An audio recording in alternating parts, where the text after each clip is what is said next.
Lieutenant Governor Bobby Jindal stepped into controversy when he said that there were no-go zones in Britain in some areas. Now, it turns out there are apparently some no-go zones here in America, specifically in Detroit, only they appear to be designed to keep African Americans out of the suburbs of Detroit. An interesting story in The Guardian talking about how there is the suburbs of Grosse Pointe, the different suburbs of Grosse Pointe that border the city of Detroit, how the residents there have erected barriers, literally barriers. First it was some Christmas trees, and then it was a sort of a makeshift farmer's market that they put up at a key crossing of a commercial street that runs right at the border between the city of Detroit and the city of Grosse Pointe Park.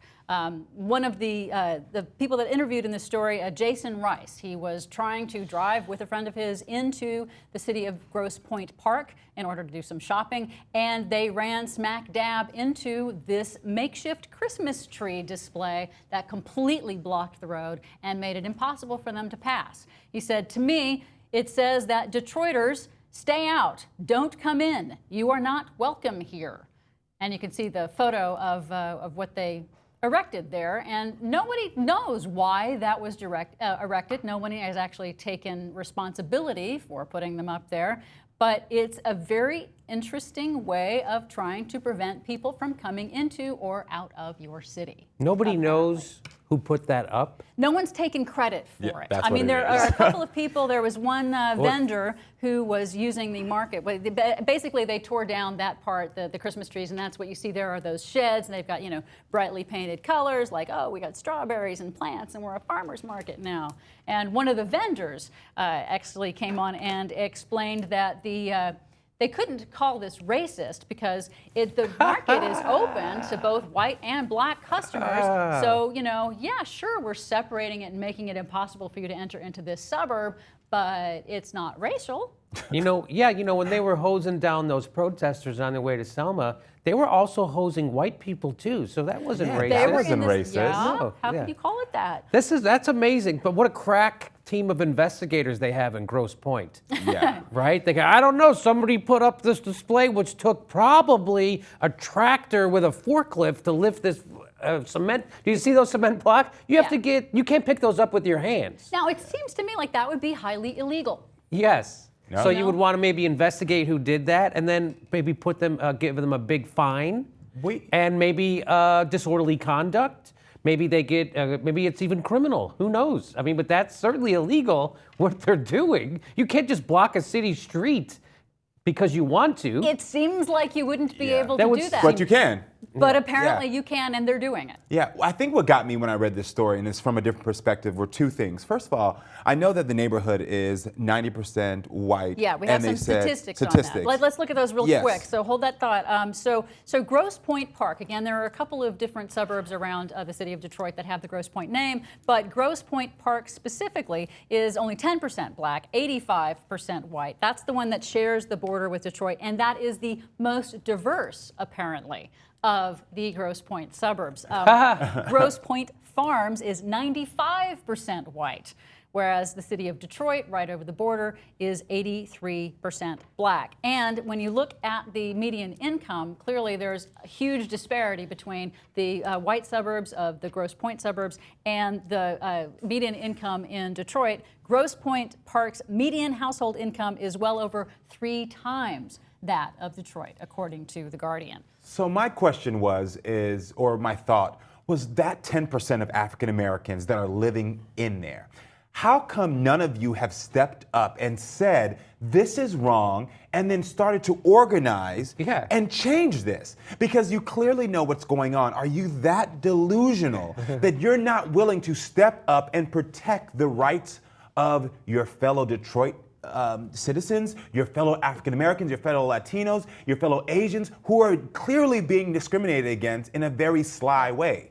That really boggles my mind. It's an interesting thing, you know. And now the Detroit's mayor, Mike Duggan, he went on a television rant and he said that he is tired of the lying, as he put it, quote, tired of the lying from Grosse Pointe Park's administration, which has repeatedly promised and failed to remove these particular sheds of this, you know, makeshift farmers market that may or may not actually have a permit to exist. But apparently the city administration is going to make it so that it is going to stay there and have not made any move to remove them. Well, that's because no one's put up a stink. That's the issue. Someone needs to put up a stink, and someone in that community needs to put up a stink. Because it's great for us all from the outside to say this is wrong, but change happens from the inside. We all know that. And until someone inside of there says this should not be happening, they're going to build and erect an even bigger wall. And that's just going to continue to happen. How long will it be until they put, you know, big cement blocks all the way across and just build a brick wall that you can't even go through? Completely. And then my second thought was on this point was, you know, where my mind goes with this is normally the individuals who do construction work are usually of African American, Latino, or they're from some disenfranchised community. And I can only imagine that they're there working and building and erecting this wall to keep themselves blocked in. And sort of the mental fuck, you know, to be real with you. The mind fuck that is going on, that you're building a wall to keep yourself out of a neighborhood, telling yourself that you're not worthy enough to go in here.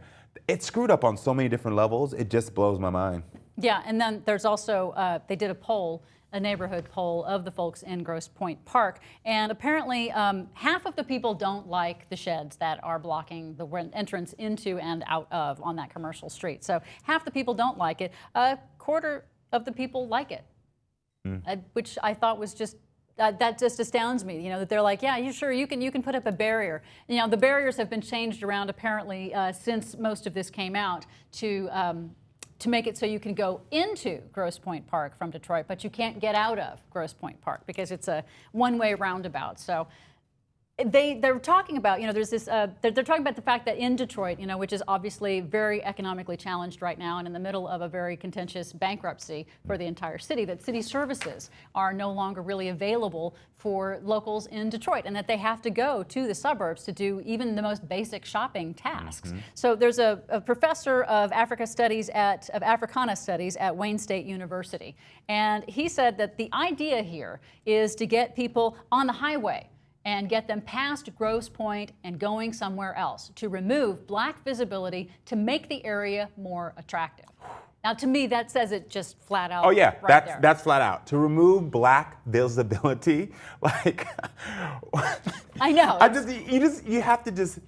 You laugh at it because it's so sad and disgusting, but all you can do until you start fighting or the right people get in there and start fighting, I mean, we can talk about this all day, but the people there need to step up and fight against this. Because from your statistics, there's a very small majority that are basically bullying and creating this negative change in a city that's already diminishing and needs help.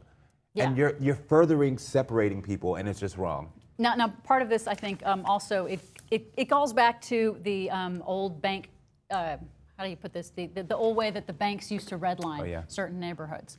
You know, it was actually sanctioned by the U.S. government, institutionalized racism, where the government, the federal government, would say, yeah, it's okay. You can, if you're a bank, you can, you know, draw big red lines around these neighborhoods where you are not going to give people loans to buy homes, and that did help to keep those homes, those areas in deep poverty because no one could actually get ahead. They couldn't actually afford a home loan. They would never be given a home loan, and they would never have the tools that help get people out of poverty and into the middle class. Now, redlining has been outlawed, and it was blamed, the aspect of getting rid of redlining in the Community Reinvestment Act of like 1977.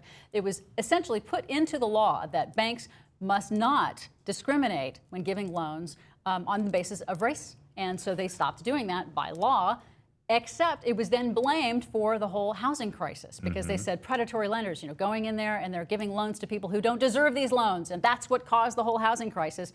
Well, no, it's actually part of the law that the Community Reinvestment Act says specifically, do not give a loan if you are a bank to someone who is not credit worthy and is not able to pay.